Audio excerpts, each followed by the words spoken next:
ಇವತ್ತು ಸಕ್ಕರೆ ಬಳಸ್ದ ಎಣ್ಣೆ ಬಳಸ್ದ ಮಕ್ಕಳಿಗೆ ಒಂದು ಸೂಪರ್ ಹೆಲ್ದಿ ಸ್ನ್ಯಾಕ್ ಮಾಡೋಣ ಬರ್ರಿ.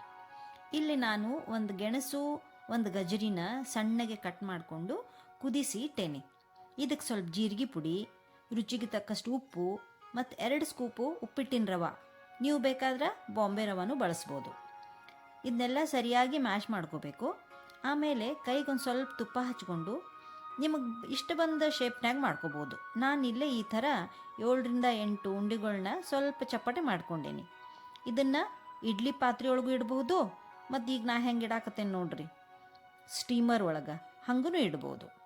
ಬರೀ 7ರಿಂದ 8 ನಿಮಿಷ ಆವಿಯೊಳಗೆ ಬೇಯಿಸ್ಬೇಕು. ನೋಡ್ರಿ ಇಡ್ಲಿ ಥರ ಎಷ್ಟು ಚಂದ ಬಂದಾವ. ಶುಗರ್ ಇಲ್ಲ, ಆಯಿಲ್ ಇಲ್ಲ. ಹಿಂಗಿರೋದ್ರಿಂದ ಮಕ್ಕಳಿಗೆ ದೊಡ್ಡವರಿಗೆ ಭಾಳ ಹೆಲ್ದಿ ಫುಡ್ ಇದು. ಸ್ಕೂಲ್ ಕಟ್ಟಾಕೂ ಅಗ್ದಿ ಮಸ್ತ್ ಆಗ್ತೈತಿ. ನೀವು ಮಾಡಿ ನೋಡ್ರಿ. ವಿಡಿಯೋ ಇಷ್ಟ ಆದ್ರೆ ಲೈಕ್, ಶೇರ್, ಸಬ್ಸ್ಕ್ರೈಬ್ ಮಾಡಿರಿ. Thank you.